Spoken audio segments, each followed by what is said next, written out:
we are. Welcome to Charleston in Between. I'm Leah Hines, Executive Director of the Charleston Hub. We're very, very happy that you're here for our afternoon session.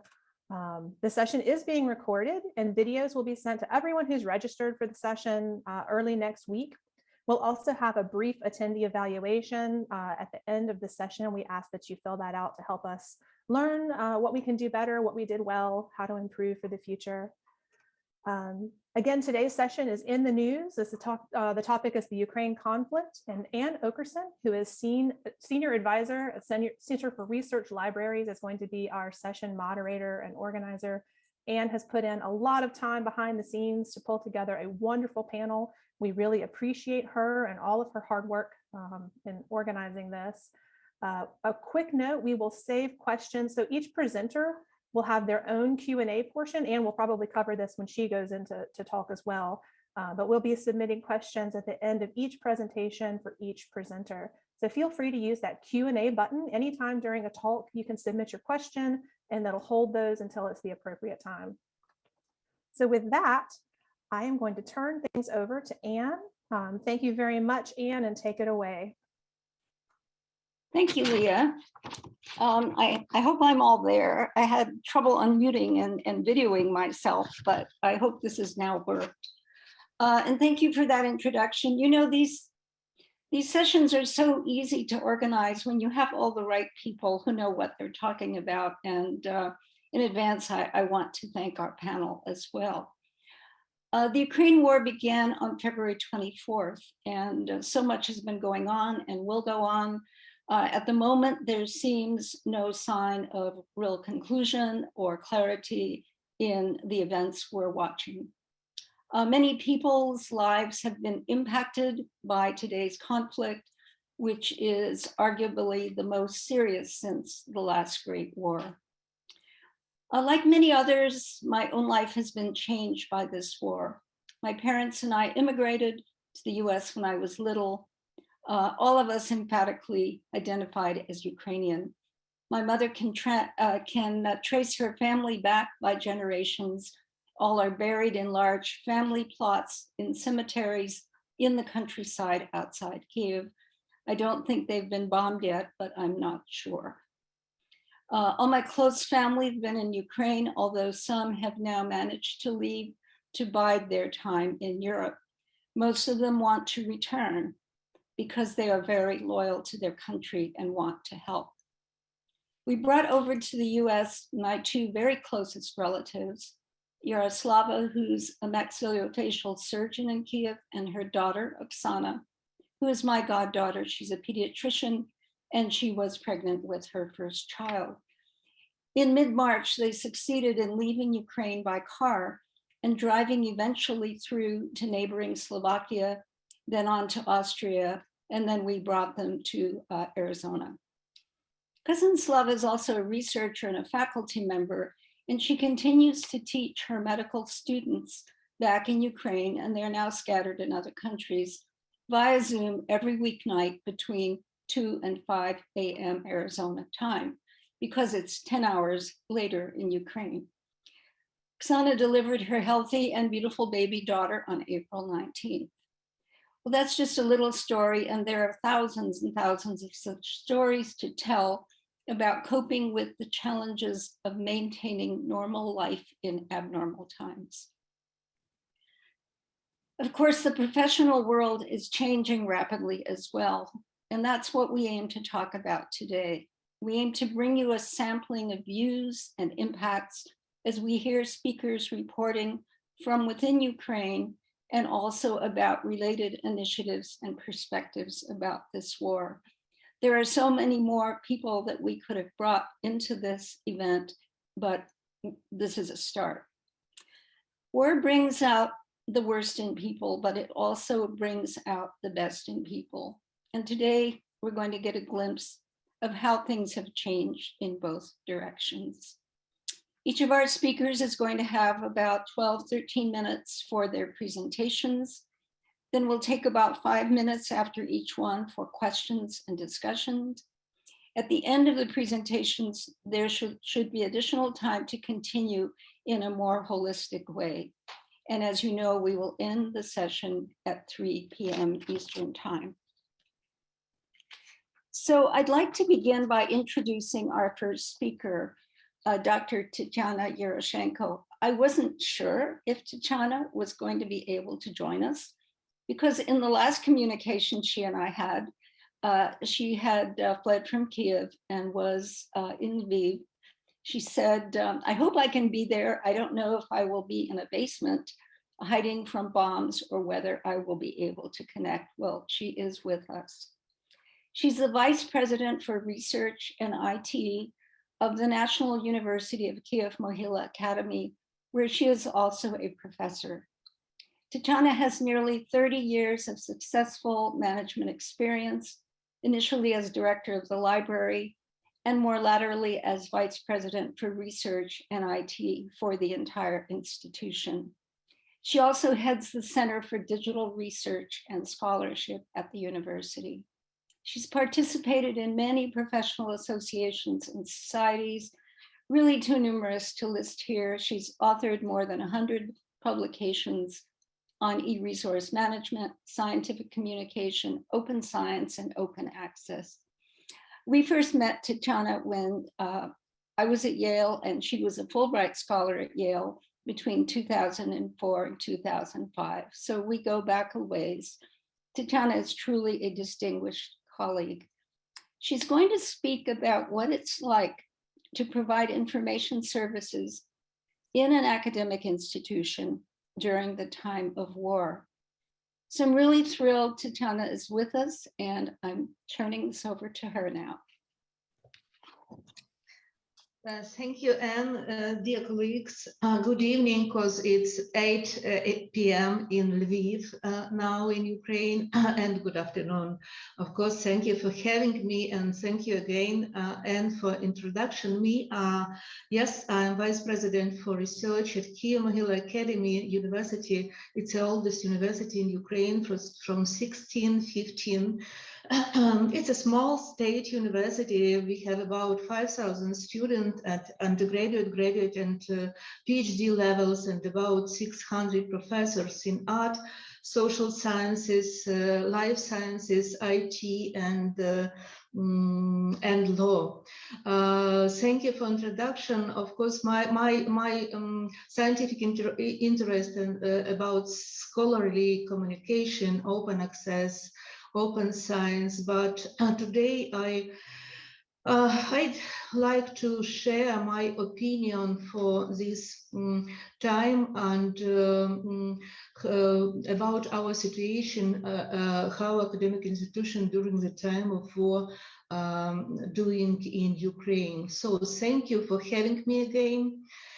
I want to start first with saying thank you for inviting me, and thank you to all my colleagues, all United States research community for standing with Ukraine. Thank you, colleagues.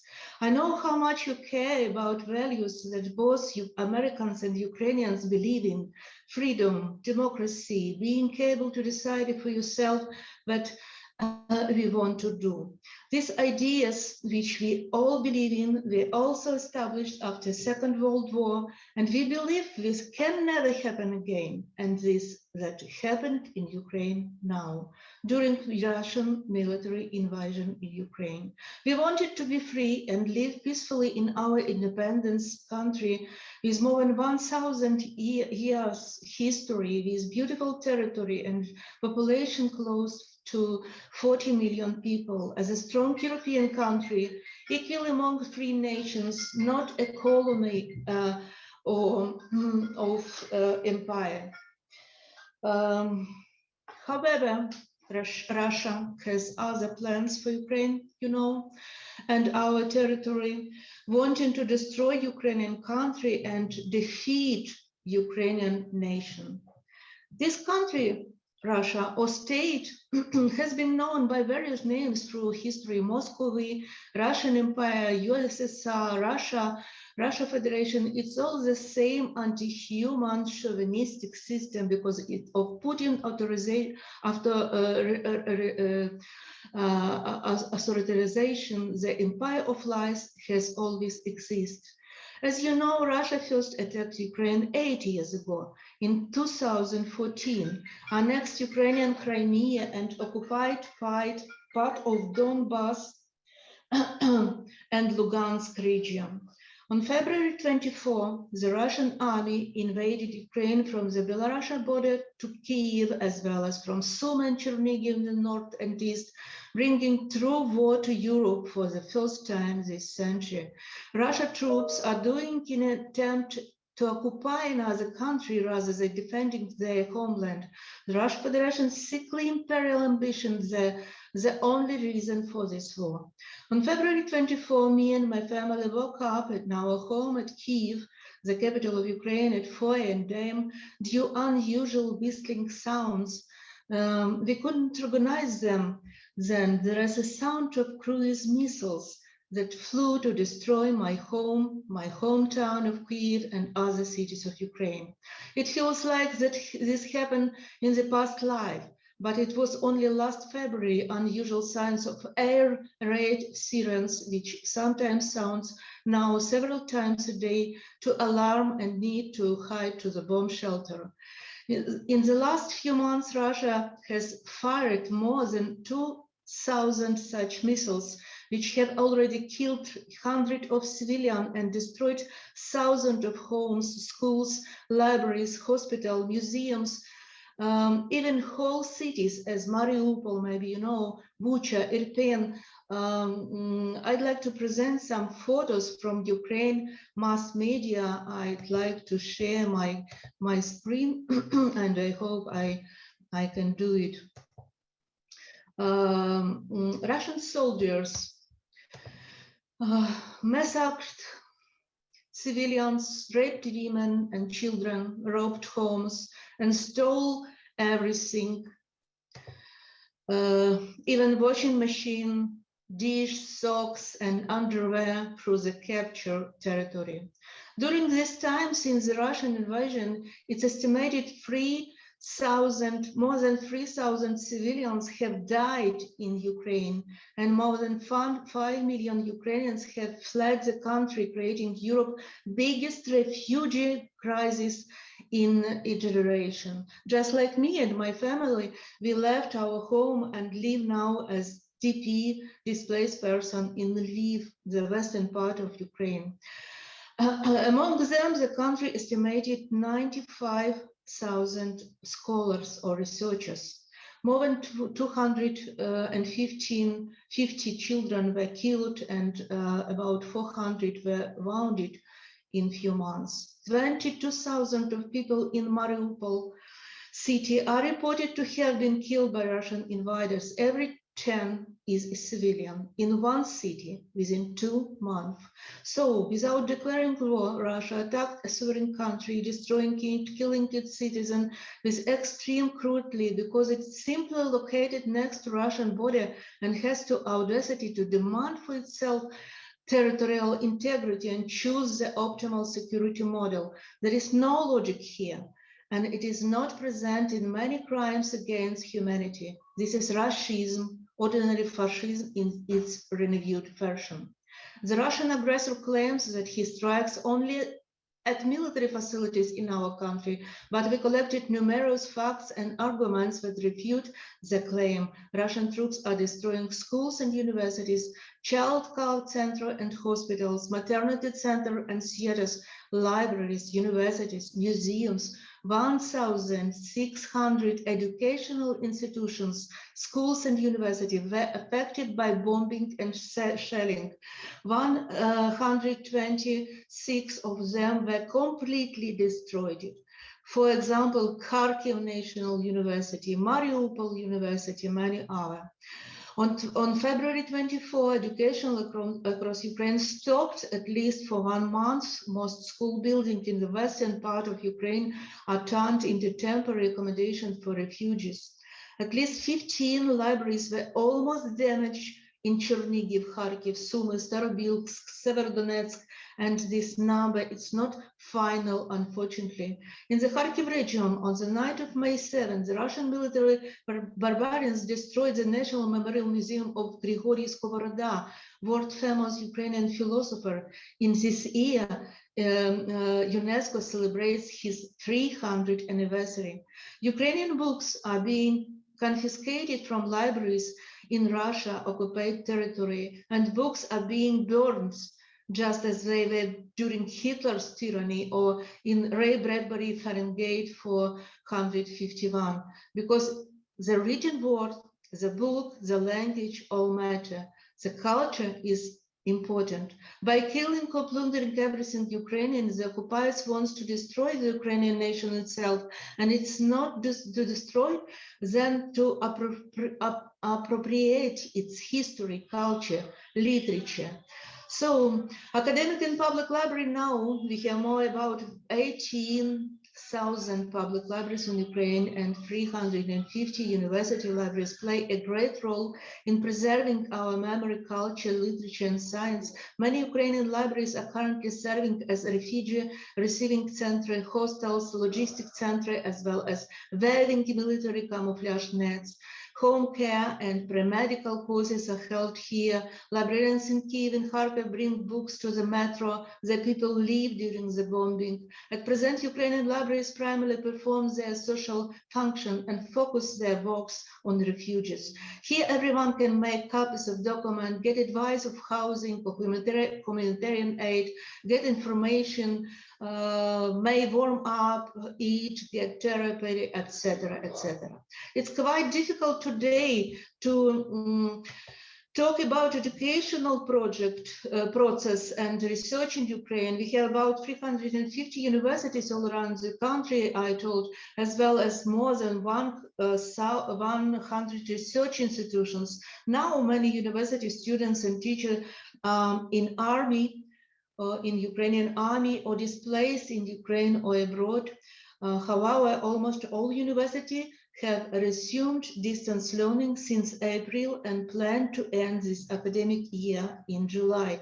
By the way, Ukrainian institutions have transferred all their classes online, which has shown to be successful following the COVID-19 pandemic. We use Moodle, Zoom, MS Teams, and other program application, etc. Even in shelters, graduate students continue to work under the supervision of their master thesis advisors. After the shock of the early months of the war, many scholars are still working on their research project at home, if they have one, or elsewhere. And everyone requires resources and assistance, including scientific, educational, information service. This assistance is provided by libraries. They are grateful now for all support from our partners. You know, maybe Clarivate launched special plan for Ukrainian scholars with Web of Science access. Not only, by the way, Clarivate closed all business and stopped access to Russia. Elsevier has provided Ukrainian scholars with free access to the clinical key, complete anatomy, and osmosis. Ukrainian scientists were also given access to electronic resources available within the Research for Life project. We are thankful for Smithsonian Culture Rescue Initiative, and Coursera and edX launched special plans for educational resources for Ukrainian students now. Many universities have announced, many American universities I know, have announced scholarship or educational programs for Ukrainian scholars and students. We are very grateful for such support. However, we don't want all scientists and students to leave Ukraine forever. It's crucial to grow our country, both before and after the war, by advising educational and research, and worldwide opportunities allow us to work remotely. It would be beneficial to obtain even more scholarly and educational resources, to involve more Ukrainians in joint research and educational projects, and to provide more trainings in areas of everything, resource management, research data management, reference managers, open access, open science movements, service and resources. library information system, etc., etc., etc. We'd like to seek for the long-term financial support also for rebuilding Ukrainian universities and libraries after the war. We'd like to ask you about one sensitive maybe issue, but very important for us. Any research collaboration with Russian universities or libraries that supports violence against Ukrainians would be rejected. All Ukrainians recognize that it is not only a military conflict, it's not only conflict in Ukraine, it's real war in Ukraine. It's a people's conflict on which we protect our families, our homes, our cities, our country. Moreover, we protect not just our democratic principle, all right, as well as our freedom and independence by all the Europe and the world. So it's very important for all of us to try to stop Russia in doing this, because it's not only defending Ukraine, it's defending our common values in Europe, in the world. Finally, I'd like to express my gratitude just now to Ukrainian military forces for their hard efforts, particularly for the fact that there is no air raid here at my location, so I don't have to evacuate to the bomb shelter and can communicate with you. Thank you so much for your time and for your kind support, and also thank you standing with Ukraine. Thank you.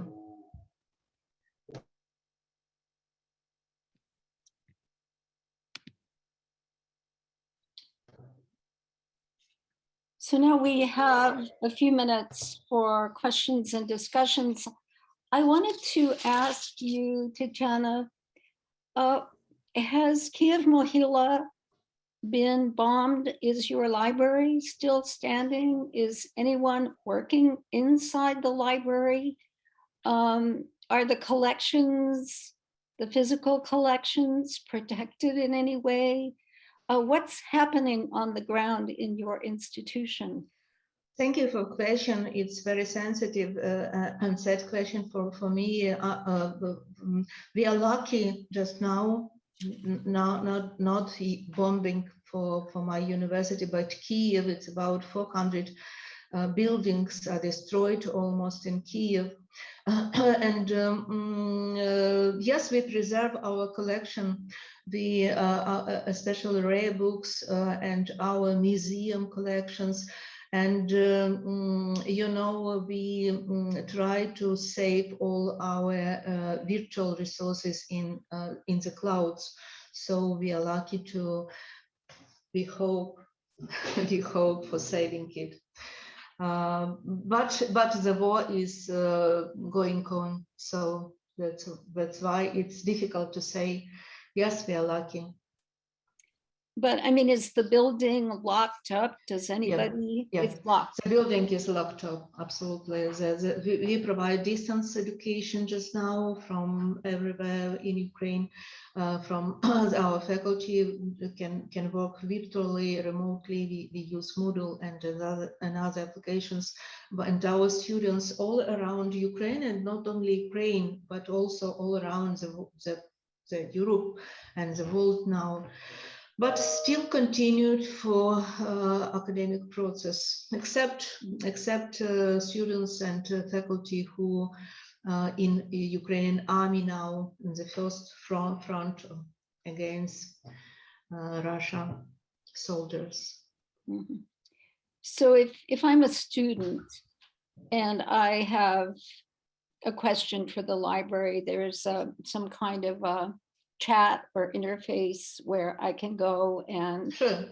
We have virtual reference service. We have remote access for all our electronic resources, and we provide the same service, virtual service, as we provide at usual time. But of course, it's not enough, especially for graduate students who work under the master thesis, or for scholars who doing research. It's not enough, absolutely, but it's a difficult time. Mm-hmm. And are these services heavily used, or I mean, I know a lot of scholars and students have they've had to leave. Are they still able to keep up with their work? Are they still using the library as much as before, or what does that look like to you? No, you see, it's it's a good question, and very different situation with our students as well as with staff and with faculties. At least 1/3 of our students cannot continue to studying just now for psychological problems and for internet, for bomb shelters. For some students are on occupied territory now, so they have no internet connection, not only internet but mobile connection, cell connection, and it's difficult to say how they can think about the study, but about 50% of students continue to good studying, I suppose. Okay. And we hope for the victory, and we hope to the best in the future. Are there any other questions for Tatiana at this time? I see something has come up.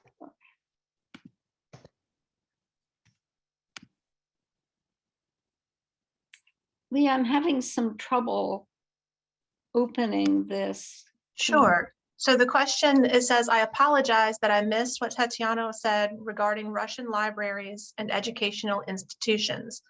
I thought she was hoping we would do or not do something, but didn't catch what she said.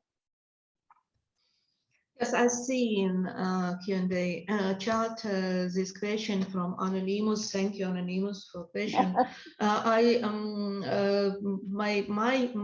opinion, my own opinion, we cannot continue the collaboration with Russian scholars and Russian libraries just now. We ask about IFLA about this. IFLA has some statement, but it's not enough.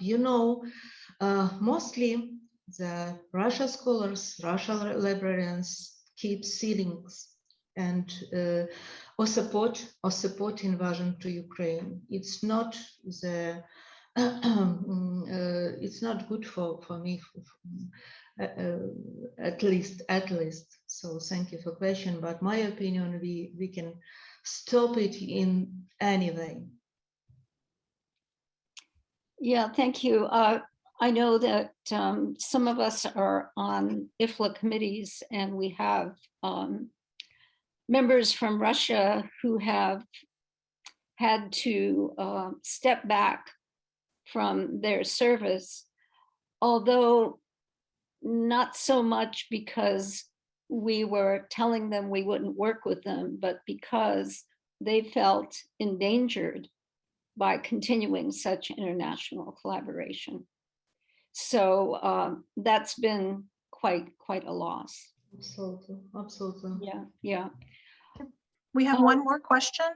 Has your collaboration changed, increased, or changed focus among the Ukrainian universities and libraries? Also with external or international universities, or are you relying on the publisher partners and what they provide? Yeah, we are in good cooperation with European universities, especially due Horizon to Horizon project or Erasmus project, etc.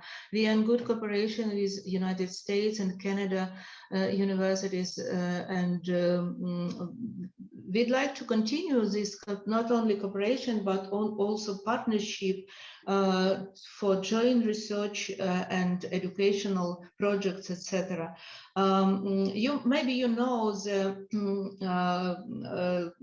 launch about global Ukrainian university. It's university without borders, so it's a global virtual university with partnership with many European and United States universities for educational programs for our students, with research program with our scholars, etc., etc. So we hope for good cooperation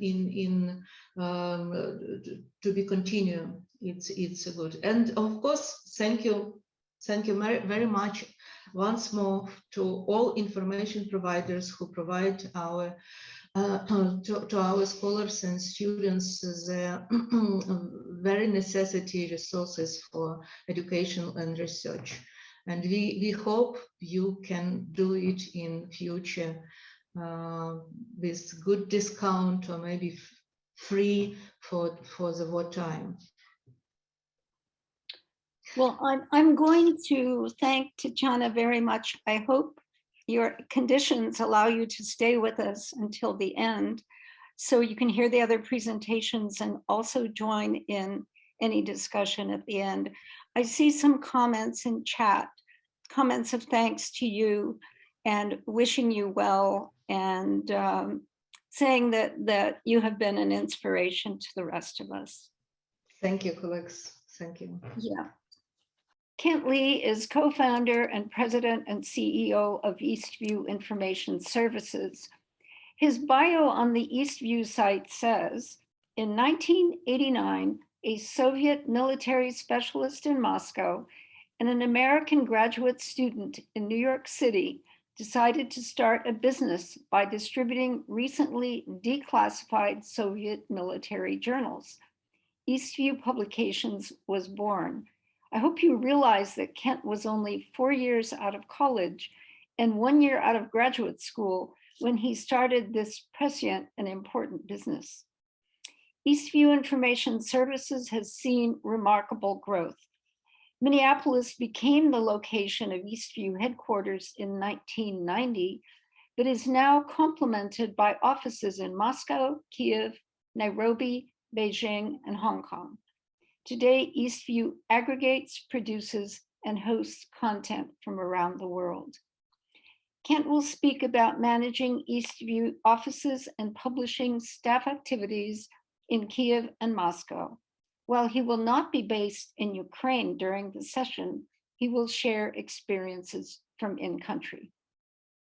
Thanks very much, Anne. And thanks very much, Leah, as well. Good afternoon, everyone, and thanks for inviting me today to join you all. Some of you may already know a little bit about the Eastview companies, but many of you might not. So please allow me a brief self-introduction in addition to what Anne has said. I'm going to share a screen now and bring up this, and hopefully that appears my slide one of 6 short slides. The Eastview companies, and for our purposes today, that means Eastview Information Services and Eastview Geospatial, are active and we think relatively creative information intermediaries. Mostly we serve libraries, academic and public. And while the past 2 decades have seen us expand into information resources from China, the Middle East, and Africa, our core competencies have always been and still remain to connect libraries and other customers with a vast array of information resources from the countries of the former Soviet Union. In doing so, we try to stay on top of all the relevant technologies that a modern information provider needs to do to continue to be creative, and this is very important, to be fair and respectful to our incredible base of suppliers and partners. We've been doing this for well over 30 years, since 1989. Our mission is our name. By this, I mean that we're dedicated to bring the East view by so many measures and so many ways to our customers. This view, the East view, is diverse, complex, sometimes impenetrable, sometimes perhaps even offensive and divisive. But it's what we do, and we think that our mission has never been more important. We're headquartered here in the United States, and we have significant offices in both Moscow and in Kiev, as well as longtime representatives in every single former Soviet country and elsewhere, from East Europe to China. All of our offices and all of our people have been deeply affected by the war, obviously Kiev the most. So why an office in Ukraine? In 1992, we started a major contract to provide same-day newspapers, about 35 titles, from 11 cities in the former Soviet Union. Not surprisingly, many cities were from across Russia, not just Moscow, but St. Petersburg, Kazan, Novosibirsk, Vladivostok. For Ukraine, we focused on 3 cities, Kiev, Odessa, and Simferopol. The program ran about 5 years and led to our first aggregated newspaper and later journal products from these countries. In the case of Ukraine, we soon developed a critical mass and the need for a local office with permanent staff. Activities snowballed, and we quickly found ourselves signing contracts for microfilm and later digitizing deep runs of the main Ukrainian newspapers and assembling collections of archival and current ephemeral materials. Later, our book business developed, and we began to provide comprehensive study. We began to provide the comprehensive supply of academic books from across Ukraine, similar to the development of our business in Moscow. Over time, our Kiev office also became a hub operation for periodicals and books from other post-Soviet countries that were not handled by our Moscow offices, such as Moldova, Georgia, Azerbaijan, and Armenia. Our Kiev staff also developed special expertise in the production of some of our databases, regardless of language, in particular statistical, bibliographic, and ebook databases.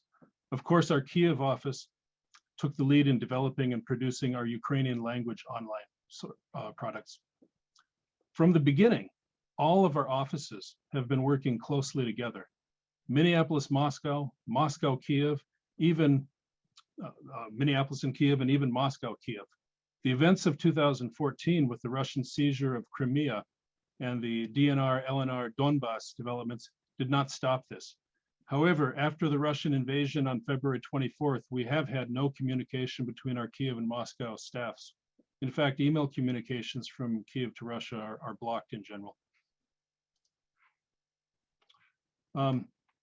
So in our Kiev office, we currently employ 26 full-time staff. This includes a director and a deputy director, admin and IT staff, a unit dealing with the gathering and export of print periodicals, a unit dealing with the gathering and export of books, and a larger unit, which we call the Data Factory, who aggregate and process a variety of databases for our academic and other customers.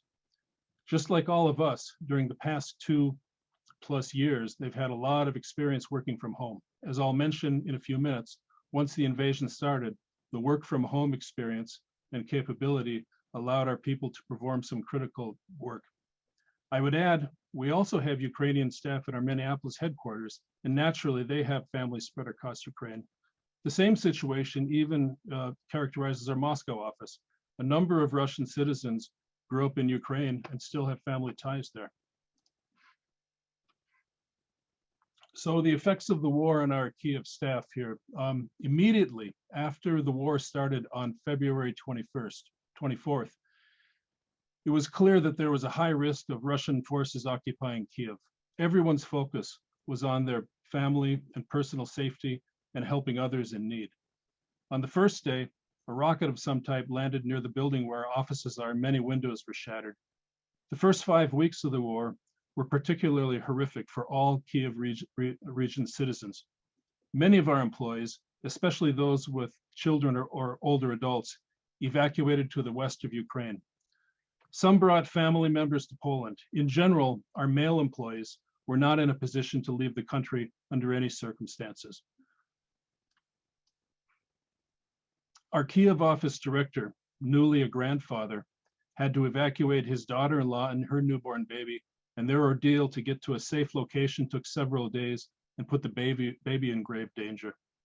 During the first 2 weeks of the invasion, the parents of one of our Moscow office employees, both in their early 90s and both residents of Kiev suburbs, ran out of food and medicine. One was bedridden and the other naturally refused to leave. Neither is able to communicate well. So this employee, who's now a Russian citizen, had the ironic duty of frantically calling on Ukrainian volunteers to help his parents, naturally Ukrainian citizens. So here we have a classic post-Soviet situation. Ukrainian volunteers selflessly helping the Ukrainian parents of a Russian citizen, while Russian soldiers are laying waste to Ukraine. Every one of our people had intense and traumatic experiences, whether they stayed in place or evacuated. In general, though, they don't talk about them in detail. There are, of course, millions of such stories in the past 3 months. All through the war, people in our Minneapolis office have been in daily contact with various Kiev employees. Apart from the first day's damage report, we've learned that we cannot ask about details of any local attacks, since any non-secure communications could, in theory, be used by enemy Russian forces to assess damage and adjust targeting. During the 5 weeks of active fighting in the Kiev area, several of our employees worked from their homes on a daily or near daily basis. By no means did we ask them to or even expect it. Rather, this was their own initiative. Electricity, telephone, and internet service were in general working in Kiev. Transportation and urban mobility, not so much. Those employees working from home were all data factory staff. And since many Ukrainian newspapers and journals continued to publish digitally, often with journalists and other staff also working from their own homes, we had fresh daily content to upload into our own databases. And what to me is both poignant and interesting is that all of them say they found a certain comfort in doing some work. All noted that in the lulls between active danger, such as air raid sirens or nearby explosions, they found that doing their job gave them some psychological rest. I've spoken several times with some of our other key partners in Ukraine, not our employees, and this seems to be a wide sentiment. Now we're in the second week of May, and most of our staff is back in Kiev. No one or their close family or friends amongst our staff has been killed or injured. One has left permanently for Canada. Most people work from home, just like during the height of the pandemic, but some others go into the office. Local transportation is still difficult. There are gas shortages, there are power outages, air raid sirens go off at any time, often several times per day. And when this happens, people have to stop what they're doing and they have to go to the nearest shelter. But we still have started shipping books and periodicals again via mail to customers outside of Ukraine beginning earlier this month. So just really days ago. And we are in increasingly regular contact with suppliers and key partners, including directly from Minneapolis. Even our partners at Knyžkovna Palata Ukraini, the book chamber of Ukraine, report that there's now a surge of applications for new UDK and ISBN numbers, and that publishers have again started sending the required depository copies, albeit depending on the daily situation facing the Ukrainian post.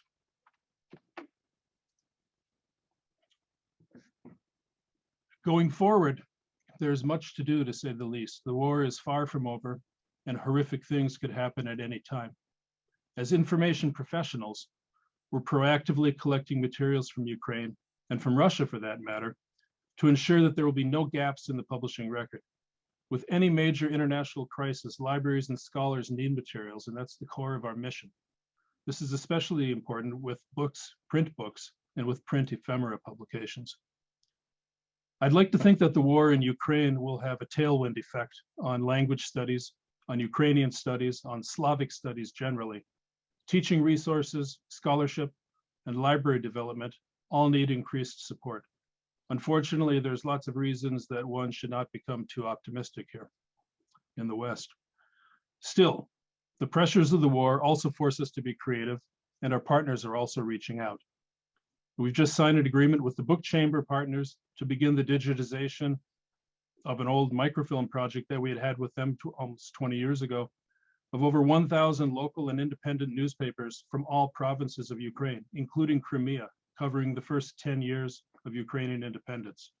Between our two organizations, we'll ensure that we get copyrights and permissions from a multitude of publishers, including newspapers in Bucha, Irpin, and Mariupol. We've accelerated the production of a massive database of Ukraine's most recent population census, which ironically was over 20 years ago in 2001. And we're working to ensure the rich cartographic and geospatial history of Ukraine is described and made as accessible as possible, including with the latest digital and GIS options. As we do all of this, I am utterly in awe of our Kiev team and indeed of the entire people of Ukraine. Thank you very much today.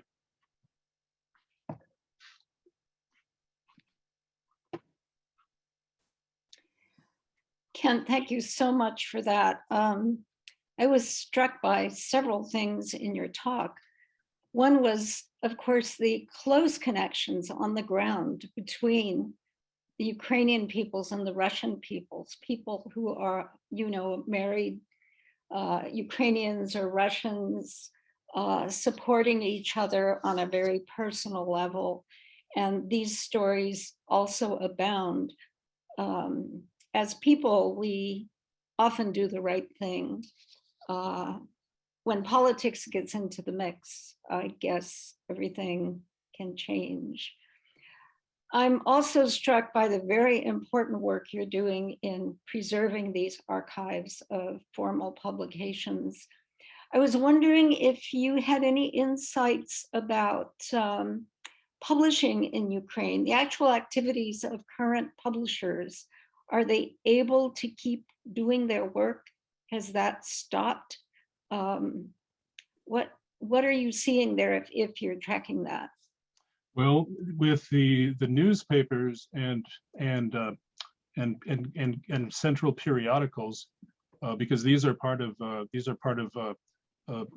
ongoing database products and projects. Actually, they've continued with digital output. I think on February 24th and 25th, I'm not sure if very much was published on those particular days, but already in the very final days of February, a number of papers were issuing digital editions here. And so book production book production is a more I think it's a harder thing for us to assess. We do have the advantage of working closely with the people who handle the depository copies. They say that they're coming in. The book chamber people do, and the statistics that we've got were Ukraine has something like roughly speaking 2,000 new titles per month prior to the war.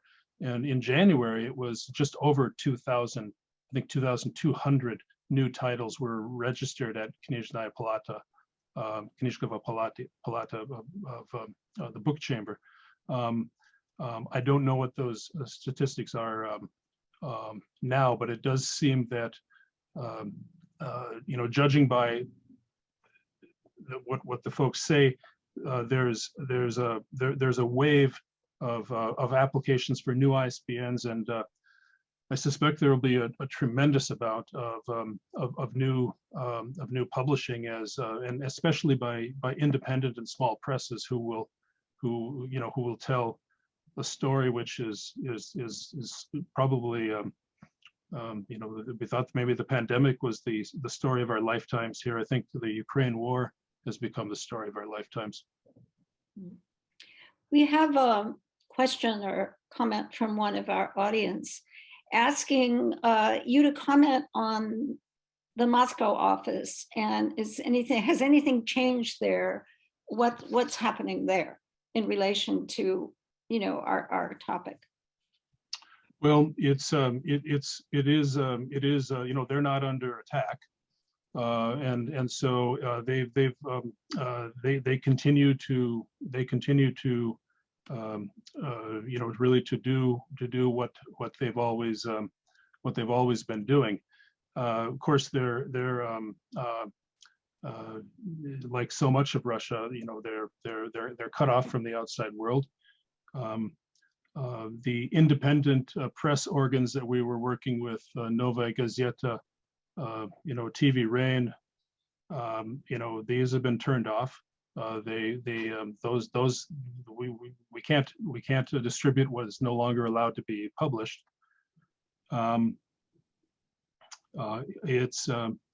Yeah, without going into details, it's difficult to arrange for logistical support.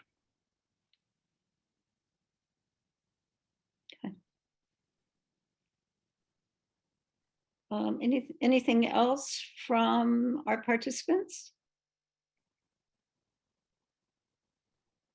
All right, well, I'm going to thank you on behalf of all of us for the work you're doing and for that you've been able to take on some of these new projects that document the stories of today. They will be so important for the future. We have a comment here from Tatiana Yaroshenko saying 39% of Ukrainian publishing houses did not stop their work during the war. 51.2% changed their form of activity, like to work partially online or offline, but 9.8% could not continue their activities at all. So that's a comment from in country from somebody with an authoritative data set. Many of you may have noticed that yesterday, Pierre Monnier of Open Edition put out a call, I mean, to the universe, I guess, for a funding project for UK journals and books. And we are invited to contribute.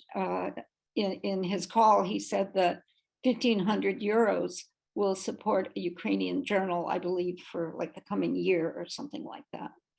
So we all have opportunities, if we care to use them, to support Ukrainian publishing in country. Well, I think, let me thank you so very, very much. And let's now move on to our next presenter. That's Gwen Evans. Gwen is Vice President of Global Library Relations for Elsevier. She joined Elsevier on March 2, 2020. And I don't know if that means anything immediately to the rest of you, but that was the day that the world ended 2 years ago when the pandemic became pretty officially the pandemic. What a day to start your first job, especially when you're in the United States and your headquarters is across the water in Amsterdam. So Gwen works to shape Elsevier's commitment to better serve libraries with the development of programs that foster greater understanding and collaboration with the library community. She was previously the executive director of OhioLink, where the whole library community knew her.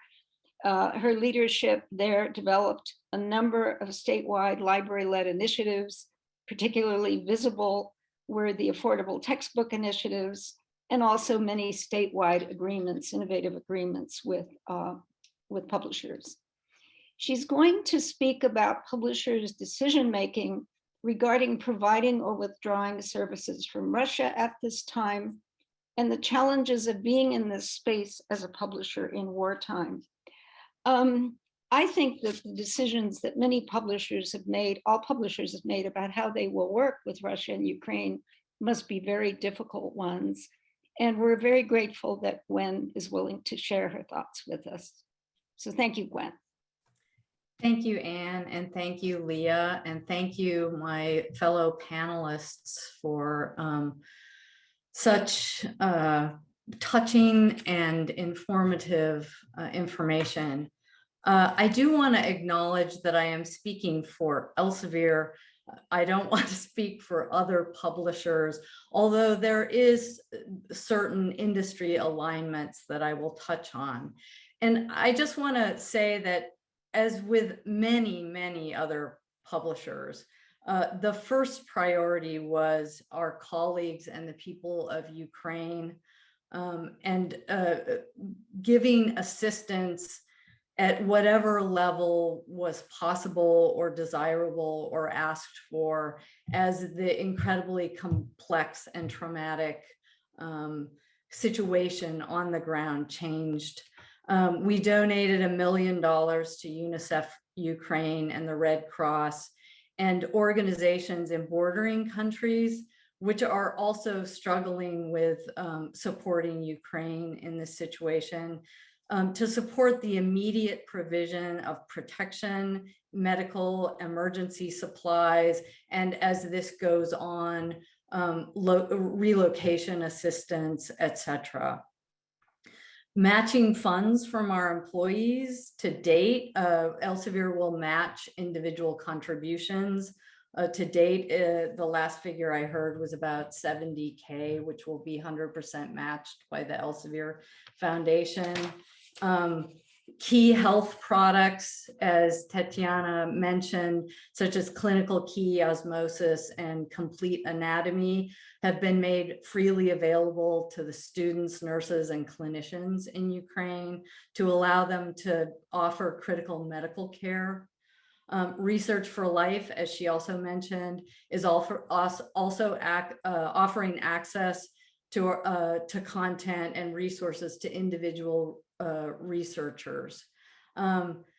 As I mentioned, discussions with the bordering countries about how to support Ukraine academics and researchers is ongoing through organizations such as Scholars at Risk and other entities. And I want to echo Kent's comment about being careful about what is in play and with whom is it. There are security and safety considerations when we're talking about what can be offered, how it is offered, and that includes our colleagues in Russia.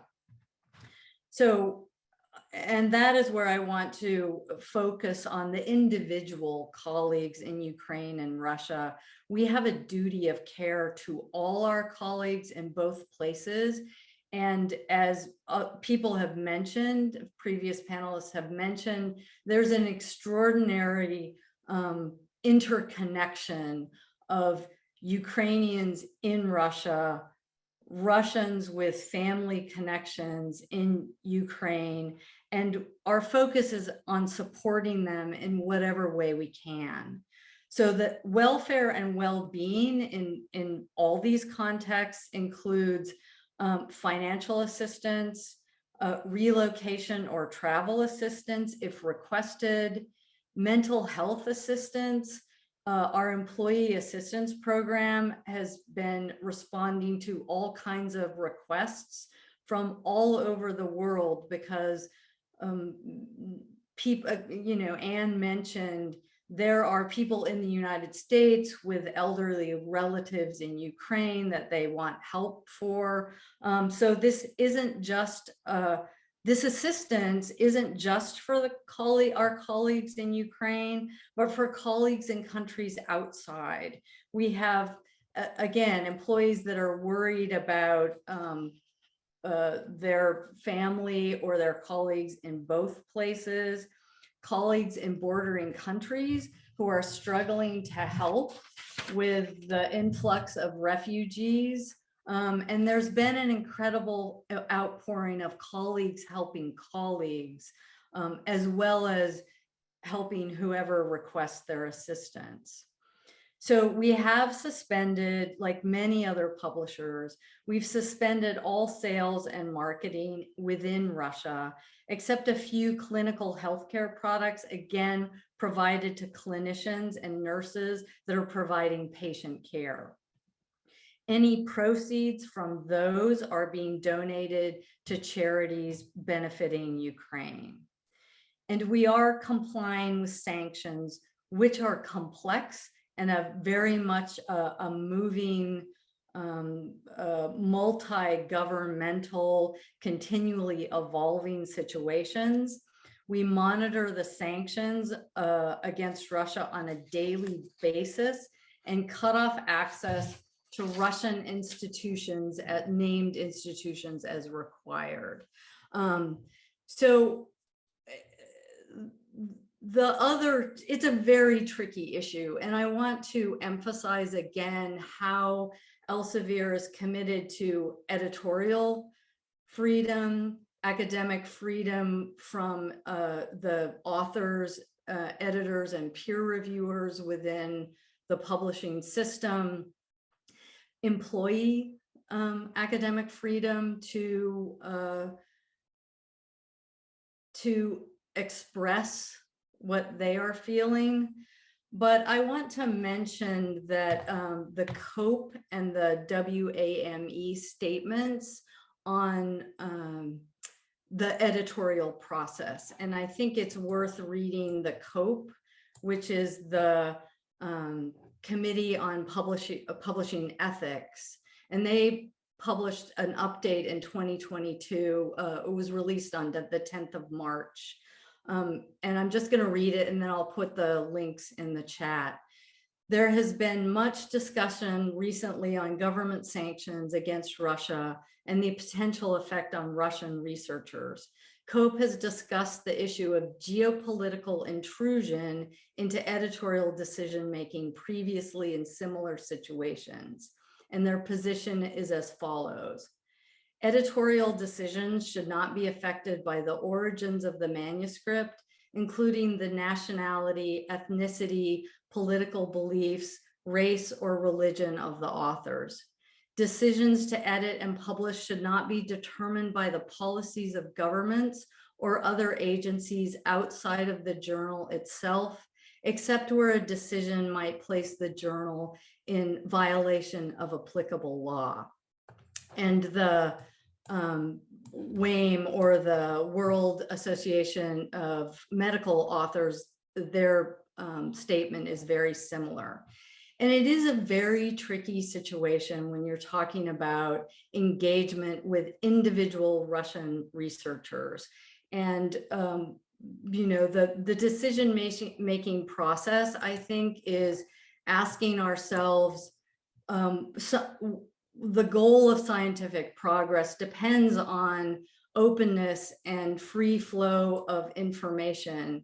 And as Kent mentioned, cutting off outside information for scholars and researchers within Russia may have a unintended effect of creating an echo chamber that it, you know, there was, it is not,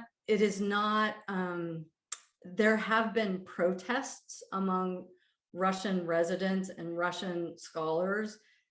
It's very hard to tell what's happening on the ground, but an independent outside peer-reviewed information going into individual researchers may have the effect of supporting them in maintaining an independent attitude.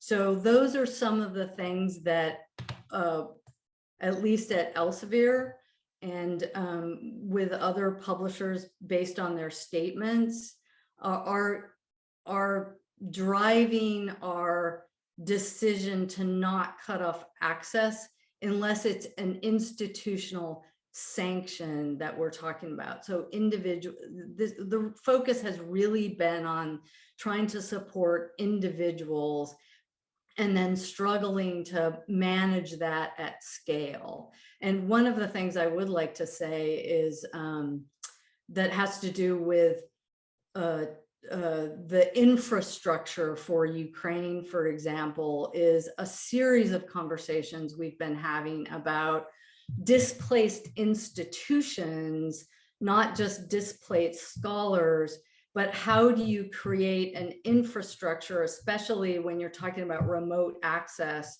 with a dispersed population that used to be, you know, geolocated at an institution. How do you build that infrastructure that can quickly respond to a situation like this? And the discussions, it's not an easy answer. Publishers really aren't set up for that kind of access. But the feeling at Elsevier, at least, has been, this is not the first time nor the last time this situation will arise. So working through how to support scholars at risk, students who are displaced, an entire institutional apparatus that gets displaced, that is a technological and social problem that we are attempting to address, but those answers are not easy, either at a policy level or a technological level. So we're all trying to solve those in conjunction with other organizations like Scholars at Risk, other national governments. There's an enormous complexity of organizations and problems at play. And I guess I would just say that the questions that we ask ourselves is, you know, whatever action we take against the Russian research communities, how does it help Ukraine? Does it actually act on the government in question? And does it undermine the principles of research and collaboration that drive the scientific process forward? Do you want to restrict information either in or out that would help either party actually deliver credible information that help individuals on the ground?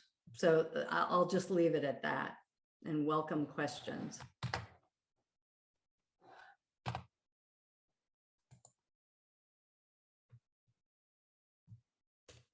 And I've just put the COPE and the WAME statements in the chat, as well as the multi-publisher statement.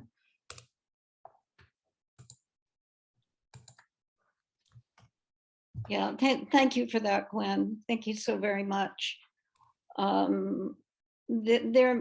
Many of these decisions are so complicated, and it is really hard to even talk about some of what has to go on in the background as you do this kind of presentation. I was wondering about something you said related to this isn't the only such situation, or this isn't going to be the only such situation. Is anything like this, do you know, been experienced before in the publishing community? There have been a lot of, you know, what I would call smaller or micro wars. It seems like in the world, there's always a war happening somewhere. Has that impacted publishers at all? Or is this really the first big one? I think this is probably the first big one at this scale, but with a retrospective view on aggression and displacement of scholars or institutions. When you're trying to support researchers, students, and the scientific community, at least in, you know, the research community, looking back, is this the only incident where really as publishers and information providers, we should have acted? For example, I can think of the situation in Syria, for example. So yes, it's terrible to say we should plan for more of this, but I think there are smaller situations that still invoke the same principles and the same need to act, I would say, if that makes sense. I think this is bigger, of course, but trying to support displaced academics under conditions of violence and aggression is not something that is new. We've had a smaller form of experience with this in the event of natural disasters, where librarians and publishers and everyone has really stepped in to provide information in times of great need. But this is a different situation with many, many more ramifications. One of our commentators says other wars have disrupted publishers, and especially outside of Europe. World War I and II were bigger wars and displaced more people. She asks, are there lessons that can be taken from those wars? Of course, I'm not an expert, but I do know that Elsevier in particular hired displaced Jewish scholars during World War II, both as they were displaced and afterwards. That's a bigger question that I'm not really qualified to answer, but I will invoke a personal experience of living in Indonesia at the end of the Suharto regime, when there was still a brutal military occupation of East Timor. And I was connected to a research center of the Roman Catholic Church. And the resistance on the ground under conditions of repression are incredibly complex and very fraught. And I will just say that the information coming in from outside in that context, because the place I was living, the island I was living, was both a ethnic minority and a religious minority. And the threat of violence or arrest was always present.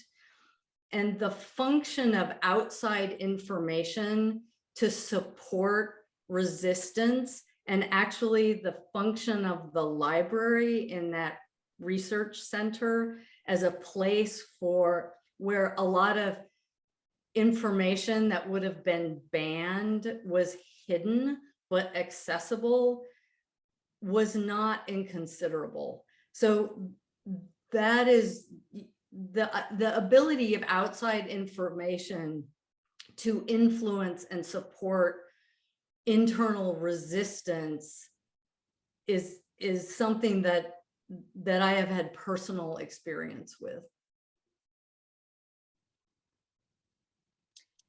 Okay, I think for the moment, let's move on to the next presentation, which is library activism on the ground. And our presenter is Quinn Dombrowski. She's the academic technology specialist in the Division of Literatures, Cultures, and Languages, and also in the library at Stanford University. She's also the co-vice president of the Association for Computers in the Humanities. She has a BA, MA in Slavic linguistics from the University of Chicago, and her library degree is from the University in Illinois. Sorry, the University of Illinois at Urbana-Champaign. She's going to talk about the SUCHO project, Saving Ukrainian Cultural Heritage Online, which is an amazingly inclusive, energizing, and significant initiative. And it's breaking new ground in how to think about archiving. So let's hear from Quinn now, and thank you very much. Thank you so much, Anne, and thank you everyone for having me today. What I'm going to be talking about is a little bit different. This is an initiative that started up, it's hard to believe, just over 2 months ago. And since then we've been doing a tremendous amount of work trying to ensure that the digital cultural heritage of Ukraine, so libraries, archives, museums, websites, along with other places where people have lived experiences of that cultural heritage, have at least one or two saved copies outside of the country. So we're calling it SUCHO, Saving Ukrainian Cultural Heritage Online. And like many of the best things on the internet, it started on Twitter when Anna Kias, who's a music librarian at Tufts University, tweeted about a data rescue event that she was planning for music collections. The week after the war began, there was a musicology conference. And so her idea was initially to rally the people at that conference together to archive some of the websites that she knew had music collections. And I saw this tweet, as did Sebastian Majstorovic from the Austrian Center for Cultural Heritage and Digital Humanities in Austria. And the three of us, along with some colleagues, got together on Monday, and on Tuesday, SUCHO launched. And, we were doing everything all at the same time. We were, setting up ways to crawl sites. We were writing documentation. We were making a website. We were setting up a Slack. We were advertising this on Twitter. And we managed to get over 400 volunteers within the first day. And there were many people who worked in libraries or archives who volunteered for this project, but there were also lots of just regular people who were seeing what was happening on the news and wanting to do something to help. Not all of the ways that we have of archiving websites are extremely technical. Literally, as the software developed, we were able to bring in more volunteers to do different kinds of things. And I think this really sort of brings a spotlight on the ways that people can act and how those ways differ from the way institutions can react. In the earliest days of the project, I made a few initial inquiries with the web archiving program at Stanford Libraries about whether they could do some of this, and it was clear that it is it takes longer for libraries to be able to respond, and this is a good thing. Libraries can't and shouldn't necessarily jump into action the way people can, where Sebastian literally like bought some web hosting, bought a domain just out of pocket. We were able to pay him back through a number of small grants that we've gotten, but he was able to just leap in and start doing things, and all of our volunteers were able to leap in and start doing things on their own machines. I mean, there are good reasons why libraries have policies and strategies and long-term plans, and those are things that can shift, but they shift more slowly. So for situations like this, what you really need is this combination of what we refer to as both nimble tense, referencing a project done by Alex Heel and others in the wake of Hurricane Maria, where it was an emergency response digital humanities mapping project, where people leap in and do things, versus the bunkers, which is kind of longer term storage, preservation, and security for these materials, and that kind of inevitably has to come later because institutions respond more slowly, but they can be with it to a greater extent in the longer term. So SUCHO has been, we've referred to it as digital Dunkirk, and we will scrape and capture websites on any device that we can have. We literally have volunteers with like multiple laptops stacked up on their desk at the same time. We have gotten people archiving websites using Raspberry Pi devices. We even have a tutorial on our website for how to do that. Old computers are being brought back into commission to be able to help with this work, in addition to people using the cloud interface to be able to archive things. And Browsertrix Cloud, which is a free open source web archiving software, one of a whole suite of software put together by the Web Recorder organization, has really been transformative in terms of the number of people we've been able to bring into this project from different walks of life. It makes web archiving as simple as literally filling out a web form. And if you can fill out a web form, you can archive a website, and then you can keep an eye on it, check in on it, make sure it's still going, and when it's done, you can move on to another one. So the idea to bring children into this project came from one of our volunteers who sat down and archived a website with his 6-year-old. And then the thought occurred, like more kids could do this and do something to help with this war that they've heard about too. And my 8-year-old Sam has become a big fan of doing this work, and we'll often sort of beg to stay up just a few minutes later to get a few more websites. So a quick view of some of the sites that we've captured here. We started off gathering links primarily through a web form where people would submit websites that they knew about. So early on, we were able to capture a lot of the big ones. So the National Folk Art Museum here, this has one of my favorite finds, this delightful ceramic 18th, 19th century two-faced lion is what the metadata for it says it is. So as time went on, though, we realized that there's the things that people know about, but there's a much more vast array of things that people did not know about. And so we needed to find other ways of getting these links. So we ended up going to Wikidata. So we pulled down all of the URLs from Wikidata of the museums that were in Ukraine. A lot of the links, as you're probably not surprised with this source of data, a lot of the links were dead or broken. And so we were able to, capture the ones that we could find, but then we were able to update Wikidata with the things that we found subsequently and the working links we found where the URL has changed. And another approach that we use to find links has been to use Google Maps, and we have volunteers like virtually walking through the streets using Google Maps of cities under siege, looking for the museum and cultural heritage icon on the map. And then they go see if those places have websites, and they add them to our queue. And recently we've also gotten a dump of literally every website that ends in .ua from the DNS record. And so from there, the challenge is we have too much information and trying to parcel through that to guess which of these things may be cultural heritage sites. So we have our traditional libraries, archives, and museums, but we also want to capture places where people engage with Ukraine's cultural heritage sort of in their day-to-day life. And one of these wonderful things is a children's railway system where teenagers can learn how to be train conductors. And there's this vibrant museum around it that the kids can go to and ride on the trains. And it's really striking. This is one of the ones that we picked up in one of those moments of looking at cities that had been under air raid attacks and just seeing this gorgeous day out and people going to the museum on the day that they happened to capture the photos for this interactive 3D tour, and wondering sort of, are those people safe and what does it look like now? Another thing that we captured was a children's after-school program where children learn, about nature and Ukrainian language and Ukrainian culture. Then they had an active blog that was going, up until the war started.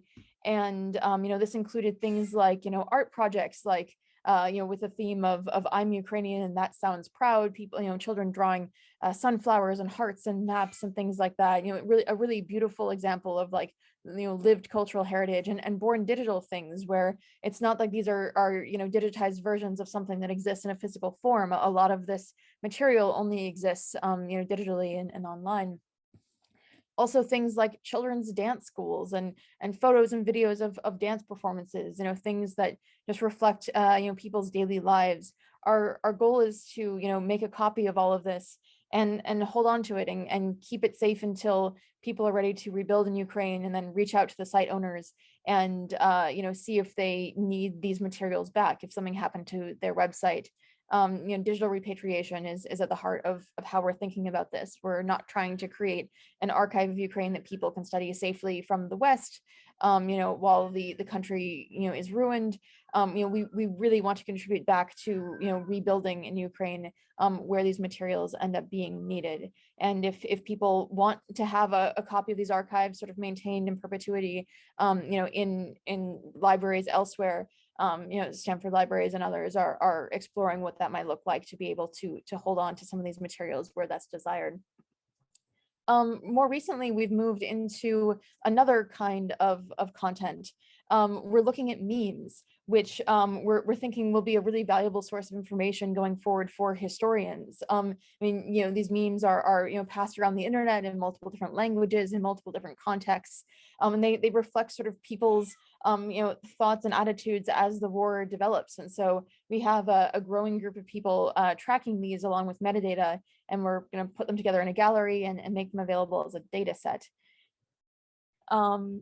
Yes, so that's what we've been doing. We're excited to talk with you about this work if you're interested in volunteering or in donating to the effort for our infrastructure and being able to buy digitization equipment and ship it to our cultural heritage institution partners in Ukraine. We'd be happy to share the info. All right, thank you.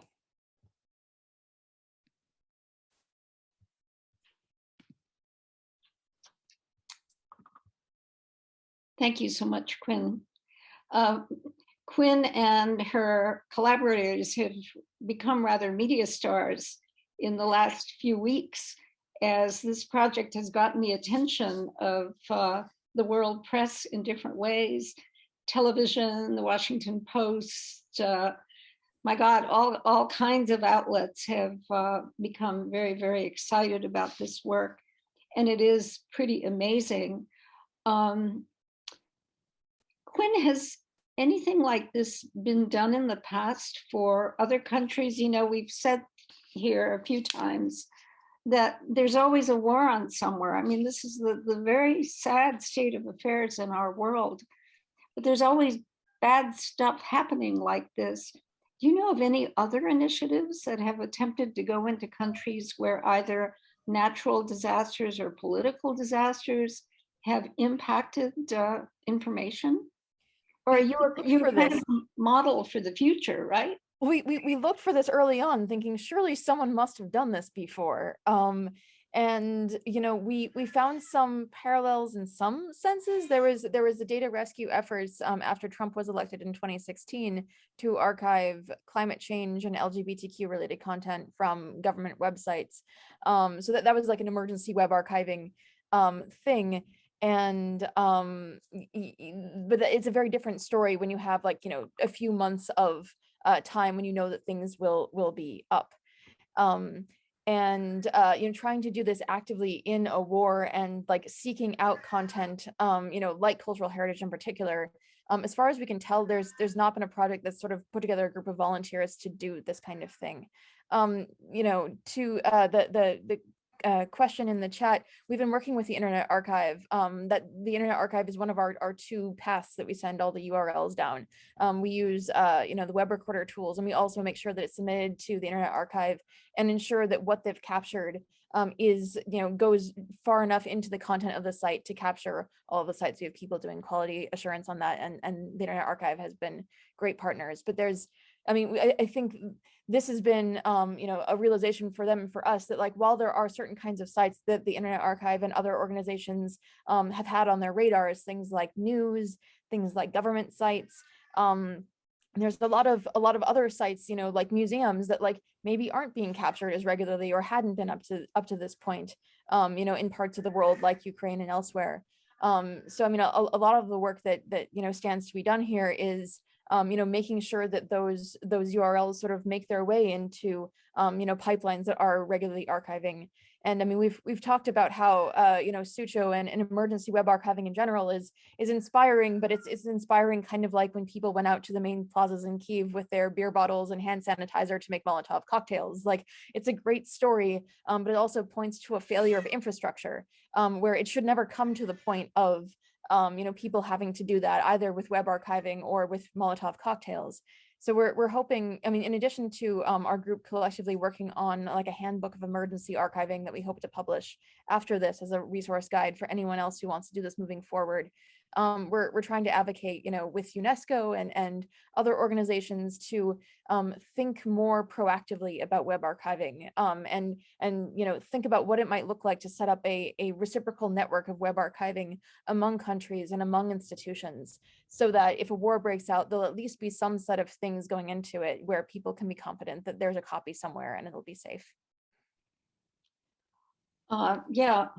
Part of it is developing some good habits, right, among various, well, across various individuals and departments and initiatives and programs.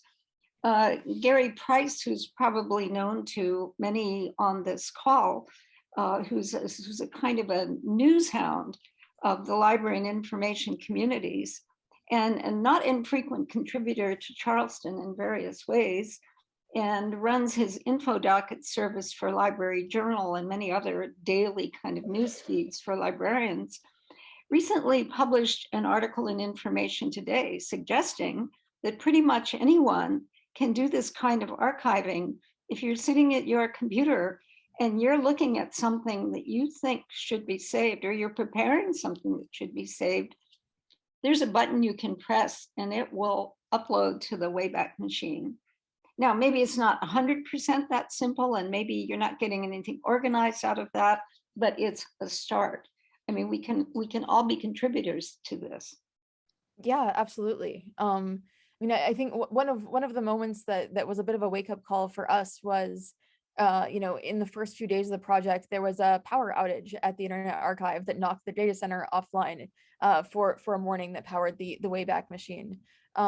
So I mean, I think thinking about, you know, how we can collectively make some of this infrastructure more resilient with multiple copies and different tools in different places, I think is going to be a key part of this moving forward too. But yeah, absolutely, the save page button on the Wayback Machine, you know, has definitely captured a lot of things that would not have otherwise made it in, and it is as simple as pasting a URL in. Let's see, there's a question here. Quinn, is that backdrop you're using an official Saving Ukrainian Cultural Heritage online design? Well, yeah, also my dress, if you notice, it matches. So we've been fortunate to have a variety of volunteers, including one who commissioned a number of art pieces for SUCHO from Ukrainian artists, and we have those on our website with information about the artists. It's really been such a joy to have these and to be able to sort of share them with our whole volunteer community, kind of from art back into art. Well, perhaps you can market this and raise money for the SUCHO project. Yeah, many of us would be happy to perhaps have a T-shirt or something like that. Yeah, maybe we should think about some of those options. I've printed fabric and sewed things myself, but unfortunately, I'm a terrible bottleneck when it comes to production at scale. Right. If there aren't any other comments, in the interest of time, I think we will move to our wrap-up presentation. Before we do that, I just wanted to call attention to a couple of items in chat, which you may have seen or you may not have seen, but I think they're important. Earlier on, when we were talking about putting this war in context and what publishers and information providers, how they responded to such things, Kent Lee wrote, I think the run-up to the second war with Iraq 2003 was characterized by complete UN-based sanctions of publication exchanges, no Western publications in, no native Iraqi out. I don't know how many of us were aware of this. I don't think I was. And maybe this Ukraine war will have us more cognizant and paying more attention to such global events. Gwen also said, I know there have been a number of conversations at a number of organizations to avoid a brain drain from Ukraine, that there is a commitment of bordering countries to support, and not just bordering countries, to support the return of scholars to Ukraine whenever that becomes possible. So just wanted to highlight those two things. And now it's my great pleasure to introduce Arik Burakovsky as our wrap-up contextual speaker. Arik was very, very generous in responding to me because I had written something, I had read something he had written, and it made a really good impression on me as a contributor to this program. So he responded very nicely and heard our story and said, I'd be glad to participate. He's assistant director of the Russia and Eurasia Program at the Fletcher School of Law and Diplomacy at Tufts University. His research interests include the role of media in international politics, public and elite opinion, soft power, and public diplomacy, and US-Russia relations. Before completing his MA in Law and Diplomacy from the Fletcher School, he interned in the Public Affairs section at the US Embassy in Moscow, studied Polish language and culture as a fellow at the University of Warsaw, and he has a number of other very interesting credentials and various publications. He's going to, I hope, put our discussion here today into a larger context in describing some immediate and prospective challenges to research and higher education, locally and globally, arising from this Russian war in Ukraine. So Arik, thank you so very much for your time. Thank you, Anne, so much. And I should say that I'm a newcomer to this community, but as an academic, I'm always happy to engage with publishers and librarians. I'm honored to participate in this fascinating discussion along with my fellow panelists. I should say that my remarks will have some overlap with what Gwen talked about in terms of how to deal with Russian academia going forward. And before I start, Quinn, congratulations to you, Anna, and Sebastian, as well as your whole team on creating SUCHO, which is really an impressive project. I think these efforts are critical not only for Ukraine, but also as a bright example for cultural heritage preservation worldwide. And I commend you for your incredible work. A little bit about me. So Anne mentioned that I manage the Russia and Eurasia program at Fletcher. And we are a research center focusing on Russia, Eastern Europe, Central Asia, and the Caucasus. We conduct teaching and research on a broad range of contemporary and historical issues related to the region. And we also develop partnerships with universities and think tanks across the region. The war escalation over the last 2 months has been tragic, and it's also presented me with challenges, not only professionally, but also personally. I have family ties in both Russia and Ukraine.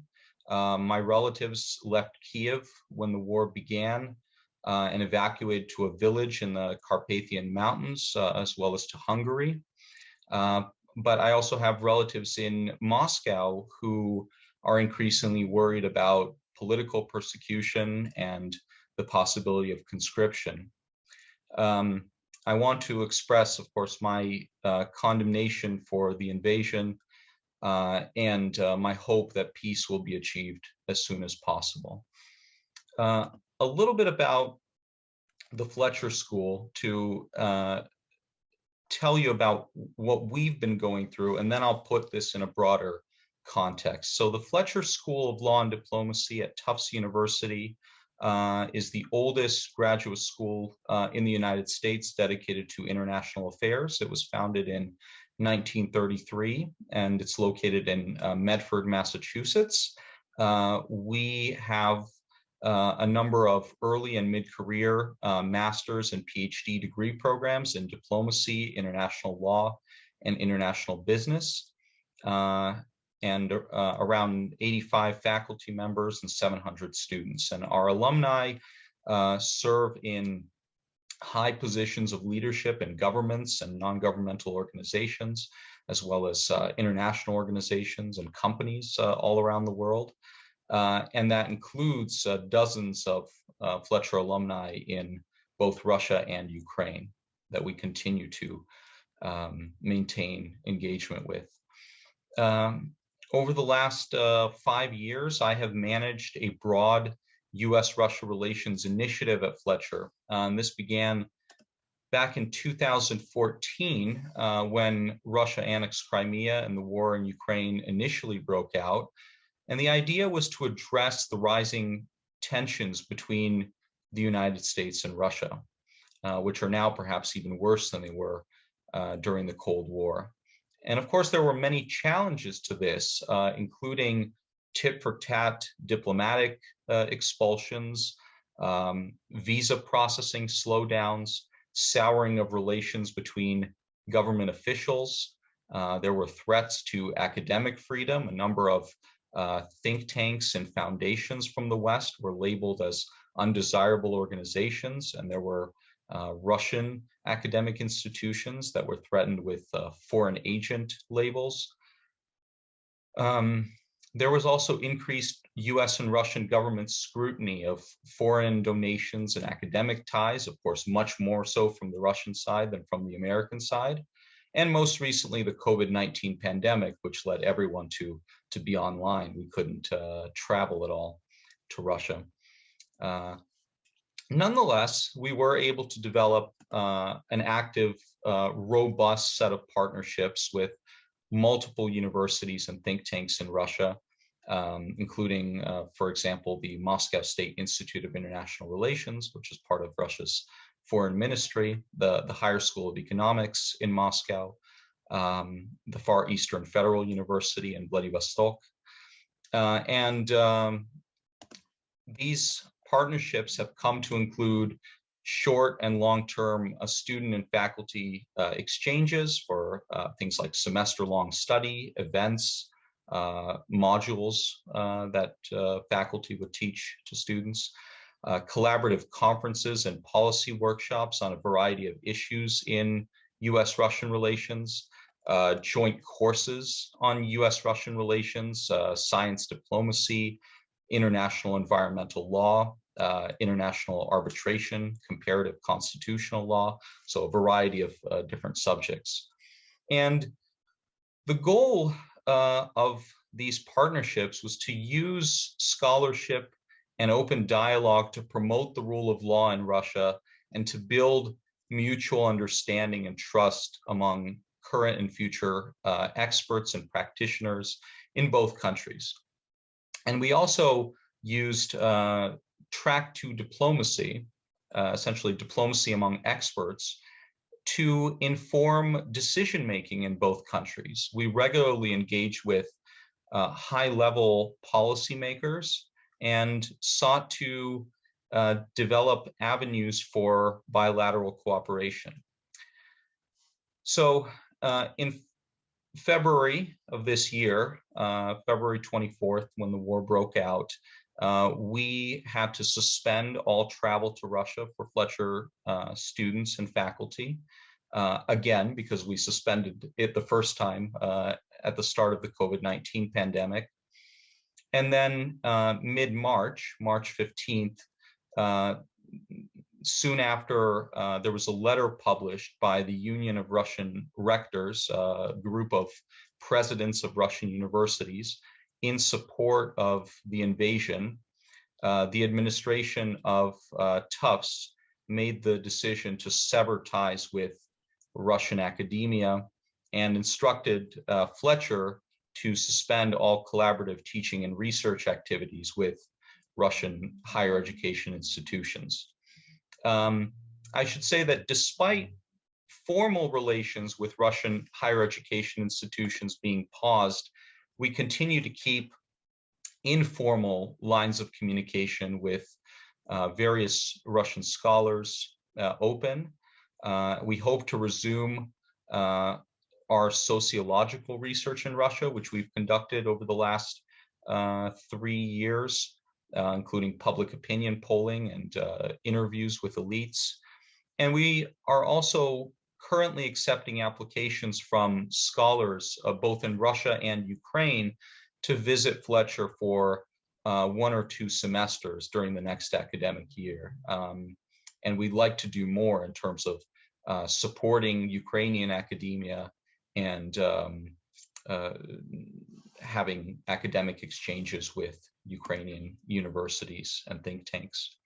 So how has the war in Ukraine impacted research and higher education globally?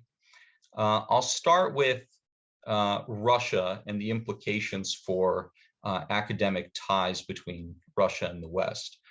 Over the last 3 decades, Western and Russian universities have developed hundreds of partnerships. Western and Russian students have learned about each other's cultures, languages, and societies. Scientists in Russia and the West have worked together on a variety of research projects related to outer space exploration, particle physics, climate change, biodiversity in the Arctic, and many other areas.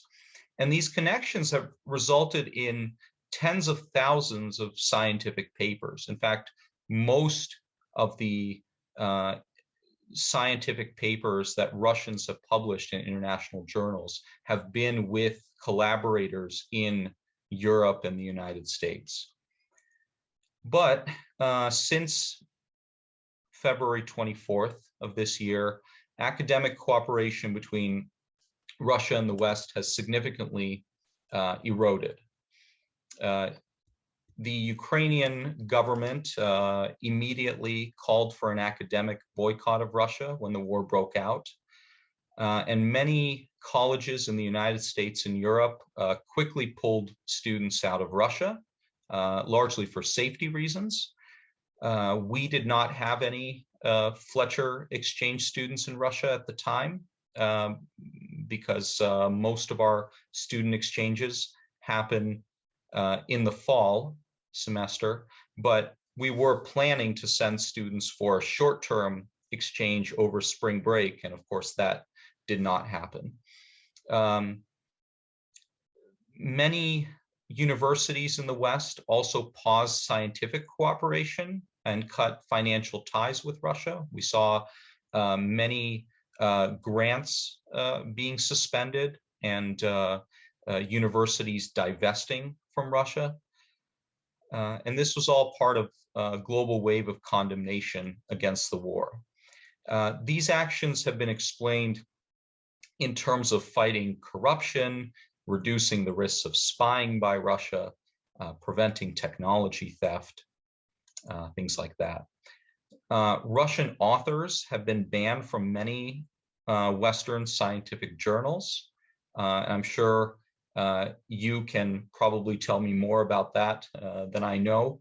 And many journals based in Russia are being barred from application to citation indexes in Web of Science and Scopus. And as a result, the Russian government is currently in the process of rethinking how they're going to review scientific publications. It's largely going to be now an internal process. Some universities in the West, Tufts included, have completely frozen ties with Russia, but they have argued that these connections are now morally unacceptable. Many European governments, including Germany, the Netherlands, Denmark, Finland, Poland, Norway, Latvia, and Lithuania, have asked their universities to shut down all interaction with Russia. And universities in Estonia and Belgium collectively decided to suspend all ties with Russia. Notably, the Massachusetts Institute of Technology ended its high-tech teaching and research cooperation with the Skolkovo Institute of Science and Technology in Moscow. That partnership began back in 2010 and was ended abruptly this year. However, these actions have resulted in Russian students and scholars feeling increasingly alienated by the West. Having worked over the last 5 years to expand academic cooperation between the United States and Russia, I've come to believe that scientific openness and academic diplomacy allow us to promote the things we stand for, like democracy, human rights, conflict resolution, and most importantly, the truth. But by cutting off Russian academia, I think we've inadvertently given a gift to the Russian government. The authorities in Russia want to convince young people and academics who tend to be more pro-Western and anti-authoritarian that there's no hope for them now that they are alone. Since Russia launched the military campaign in Ukraine, researchers have become increasingly disheartened about the future of Russian science. They are discouraged by the authorities from participating in international conferences. They find it more and more difficult to publish papers in international journals. And given the ramped up political repression and censorship in Russia, which has already been referred to, thousands of academics who oppose the war must choose between staying silent, risking employment terminations, fines, and even jail sentences up to 15 years for quote unquote war fakes, or fleeing the country. And we've already seen hundreds of thousands of Russians, primarily from the intelligentsia, leaving Russia. So very briefly on Ukraine, Tatiana and Kent spoke eloquently about the current state of higher education and research in Ukraine, so I will speak about that briefly. Fletcher has previously conducted collaborative events with multiple universities in Ukraine, including the International Relations Program at National University of Kyiv-Mohyla Academy, where Tatiana is from, the Kyiv School of Economics, the Diplomatic Academy of Ukraine of the Ministry of Foreign Affairs of Ukraine. And we plan to continue and even expand those activities in the coming months and years. As Tatiana mentioned already, the war has upended Ukrainian academia by displacing hundreds of thousands of Ukrainian students and professors. Roughly a quarter of Ukrainian students and researchers have left the country at this point. And Tatiana, you may have more accurate numbers. Most of them, of course, are women, because men aged 18 to 60 are currently prohibited from exiting Ukraine. They primarily end up in Poland and other countries in Central and Eastern Europe. And many universities have closed their classrooms. Some universities, particularly in Eastern and Southern Ukraine, in cities like Mariupol and Kharkiv, have been destroyed because of the hostilities. Nonetheless, most universities in Ukraine continue to conduct teaching and research online, and many Ukrainian universities have become hubs for humanitarian and military support, as Tatiana already mentioned. Many Ukrainian researchers continue to interact with scholars around the world. They receive financial support from the West. They have been invited to serve in temporary scholars at risk positions by Western universities. And of course, I echo the sentiment that we should not encourage a brain drain from Ukraine, that we should work to rebuild Ukrainian higher education when the war is over. And of course, the Ukrainian government has launched the Ukrainian Global University, which has already been mentioned in this conversation. It's a network of academic institutions, quite vast, and it seeks to connect the most prominent universities in Ukraine with the West, and eventually to help rebuild higher education in Ukraine. So I will stop there, and I'll be happy to answer any questions you might have.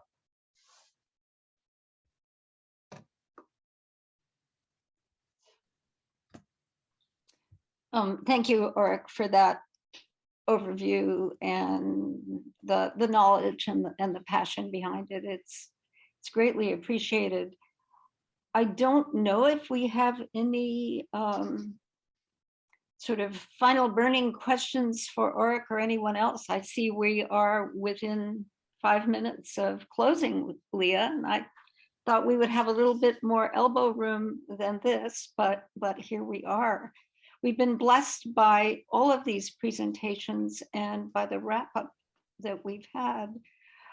It is hard for me, and maybe with having family, I'm too close to it, to see, at least in the short term, a happy outlook for the situation we are in on many levels, and that's very, very sad. We've had a sampling here of actions that have been taken by various institutions, organizations, groups, and these are very, very inspiring and challenging and everything else.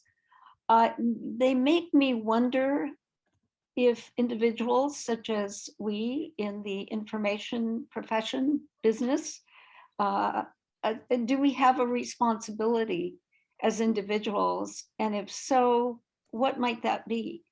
And I thought I could ask our panelists each for like a closing word or two on that question.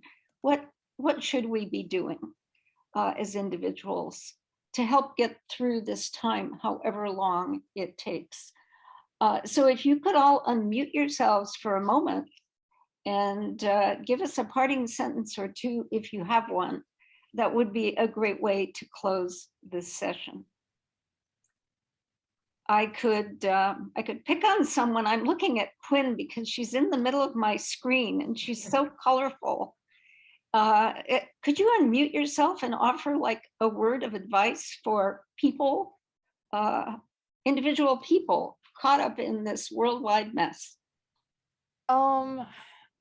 What comes to mind here is, don't look away and don't forget, whether or not the war continues to be as prominent in the news going forward. I mean, certainly there's a multitude of other crises that are going on simultaneously. And all of them need attention and care. but it's going to take a great amount of work, not only now, but when it comes time to rebuild in Ukraine, and they'll need support as much then as now. And when that time comes, I really hope that the library community is able to step up and support that work, even if it's not making headlines in the same way. Okay, Kent, I'm sure you Well, have something to say. I really liked this juxtaposition of kind of the involvement of people and the involvement of institutions that I think was in Quinn's presentation. I think with respect to Ukraine, obviously we need as much institutional support as possible, and it just needs to continue across the entire front of human activities. With the Russians, I think we don't really have a lot of institutional, except for the most brutish ones at this point, levers of influence. So I think that for those of us who have Russian contacts, I think one of our responsibilities is to have quiet, honest conversations with them. Gwen, I heard you use the term duty of care in your talk, and I thought that was a lovely phrase. Do you have some parting advice for us as individuals? Yes, it's something that I think about a lot. And it was a World War II vet who taught me this lesson, actually, that for those who are at a remove, for whom a situation is history, or doesn't touch them personally, to always remember that the lived experience of people on the ground is very different.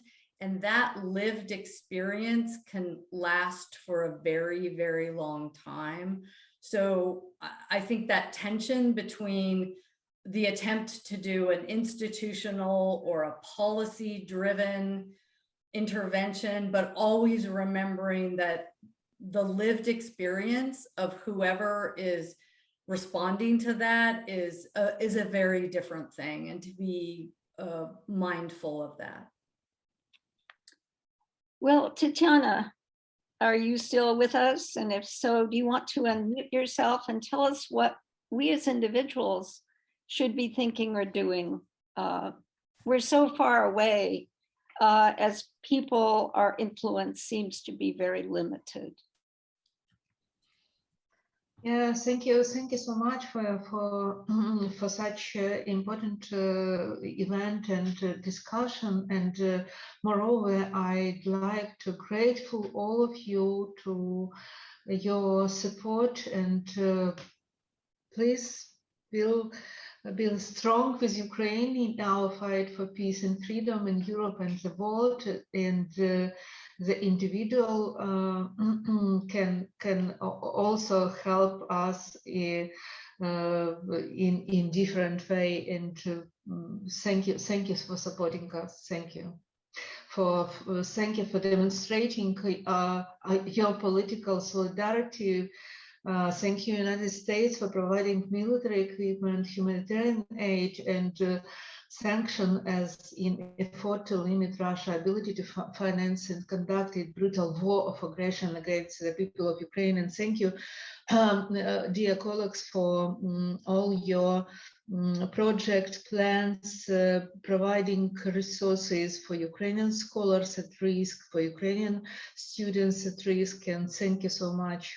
And we stand with Ukraine. Thank you. Arik, we shortchanged you a bit at the end here, but do you have, as someone who's involved at an institutional level and a personal level, do you have any sort of parting thoughts for us for us as humans and individuals in all this? Thanks, Anne. And I know we're running very short on time, so I'd like to say I echo what the other panelists have already said. I think the most important thing is not to turn away, continue to stay informed about what's happening in Russia and Ukraine, and to do everything in your capacity that you can do to engage with people on the ground. That is critical. We are constantly trying to do outreach to Fletcher alumni in Russia and Ukraine to understand from them what's really going on. So let's continue to do that. Yes, wars of attrition are complicated because initially they take up so much space in our heads and in our news media and everywhere else, and then they gradually fade and fade, and we just mustn't forget. We must, as Arik said, stay engaged. Well, Leah, well, first of all, to the speakers, thank you. You've been wonderful. Someone commented it was a fabulous session. It was. And you'll have more people listening to you in the recordings. So I am going to say thank you to Leah for the opportunity and let you finish our session. Thank you so much, Anne, and all of the panelists for a wonderful, wonderful presentation.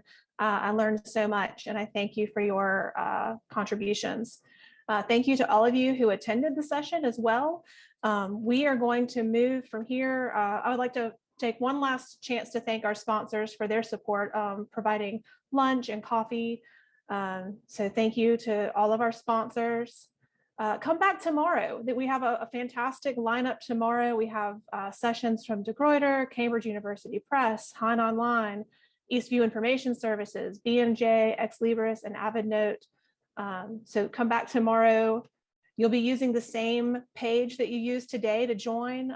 Select Thursday, 1 p.m., click the blue launch button to join us. And right now we're moving on to our networking event. Caroline Goldsmith already provided a link in the chat that you can just click and head straight over, or you can also join from that virtual event page from your confirmation email that I just showed you. So we hope that you will see us over there for some conversation to close the day, wrap up some further discussions, and talk with colleagues about the panels for today, or just relax and unwind a little bit and chat and meet new people. Thank you again so much to everyone. Hope to see you at the networking event and see you tomorrow. Have a great day. Thank you very much. Bye.